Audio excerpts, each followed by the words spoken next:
Dahil sa nakuha si Bianzi ng Muse ng kanilang barangay Edo handang samahan at suportahan si Bianzi.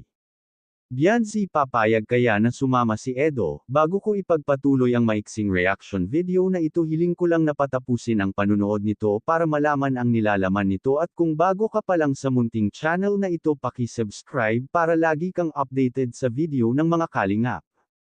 At pakisuportahan natin ang ama ng Kalingap na Val Santos Matubang Ate Edna Vlog at si Kalingap Rab.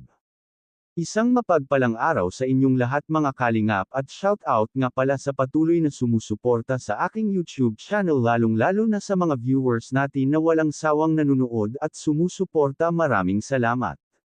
Mga Kalingap, sasamahan nga at susuportahan ni Edo itong si Bianzi sa pagiging muse nito sa kanilang barangay.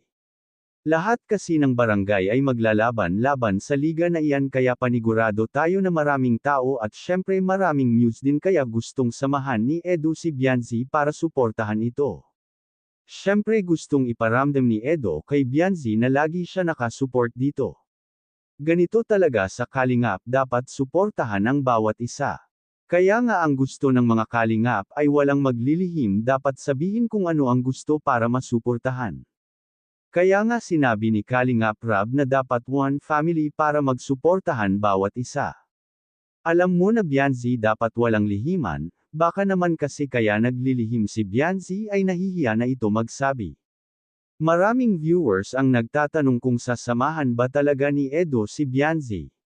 Nakadepende yun kay Kalingap Rab kung papayag ba ito dahil napakarami talaga ng tao dun, malay natin baka dun pagganapin ang EDSI Part 20, maraming ma-excite dahil pati ang pag-muse ni Bianzi ay mapapanood ng lahat, panigurado maraming mag-aabang pag nangyari ito, ngayon pa nga lang nag-aabang na ang mga supporters ng EDSI ng Part 20, hanggang dito na lang muna ang update ko mga Kalingap, maraming salamat at God bless sa inyong lahat.